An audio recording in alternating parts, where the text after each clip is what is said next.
जैसा कि आप सब जानते हैं, हम लोग कहानी पढ़ रहे हैं महाभारत कथा। महाभारत कथा में हम लोग अब पाठ 5 विदुर पर आ चुके हैं। आज हम विदुर पढ़ेंगे। चलिए शुरू करते हैं। विचित्रवीर्य की रानी अंबालिका की दासी की कोख से धर्मदेव का जन्म हुआ था। विचित्रवीर्य कौन थे? आप सब जानते हैं। विचित्रवीर्य बिल्कुल सही सोचा आप लोगों ने। भीष्म के भाई थे। आगे चलकर विदुर के नाम से प्रख्यात हुए। धर्मशास्त्र तथा राजनीति में उनका ज्ञान अथाह था। वो बड़े निष्प्रह थे, क्रोध उन्हें छू तक नहीं गया था। युवावस्था में ही पितामह भीष्म ने उनके विवेक तथा ज्ञान से प्रभावित होकर उन्हें राजा धृतराष्ट्र का प्रधानमंत्री नियुक्त कर दिया था। जिस समय धृतराष्ट्र ने दुर्योधन को जुआ खेलने की अनुमति दी, विदुर ने धृतराष्ट्र से बहुत आग्रहपूर्वक निवेदन किया, राजन, मुझे आपका ये काम ठीक नहीं जचता। इस खेल के कारण आपके बेटों में आपस में वैर भाव बढ़ेगा। इसको रोक दीजिए। धृतराष्ट्र विदुर की बात से प्रभावित हुए और अपने बेटे दुर्योधन को अकेले में बुलाकर उसे इस कुचाल से रोकने का प्रयत्न किया। कुचाल यानी एक बुरी चाल, बुरा खेल, बुरा तरीका।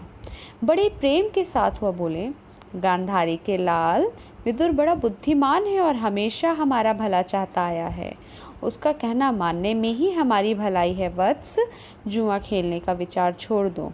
विदुर कहता है कि उससे विरोध बहुत बढ़ेगा और वो राज्य के नाश का कारण हो जाएगा। छोड़ दो इस विचार को।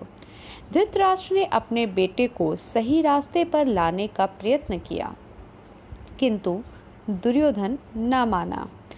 वृद्ध धृतराष्ट्र अपने बेटे से बहुत स्नेह करते थे। अपनी इस कमजोरी के कारण उसका अनुरोध वह टाल न सके और युधिष्ठिर को जुआ खेलने का न्योता भेजना ही पड़ा। धृतराष्ट्र पर बस न चला तो वह विदुर युधिष्ठिर के पास गए, उनको जुआ खेलने को जाने से रोकने का प्रयत्न किया। युधिष्ठिर ने विदुर की सब बातें ध्यानपूर्वक सुनी और बड़े आदर के साथ बोले, चाचा जी, मैं ये सब मानता हूँ, पर जब काका धृतराष्ट्र बुलाएं तो मैं कैसे इनकार करूँ? युद्ध या खेल के लिए बुलाए जाने पर न जाना क्षत्रिय का धर्म नहीं है।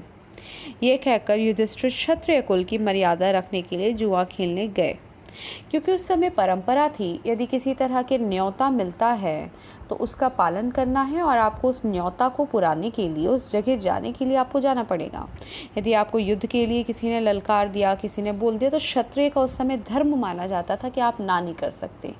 आपको मदद के लिए भी जाना होगा, और या फिर आपसे कोई युद्ध के लिए आवाज़ ललकार दी है आपको, तो आपको जाना पड़ेगा। आप पीठ नहीं दिखा सकते, क्योंकि आपके क्षत्रिय धर्म के विरुद्ध माना जाएगा।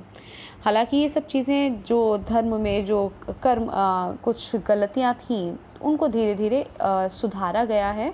और अब ये हुआ है कि जो चीज़ गलत है समाज के लिए, परिवार के लिए, अपने लिए, व्यक्तिगत रूप पर, उस चीज़ों को छोड़ने में और उनको मना करने में कोई नुकसान नहीं है।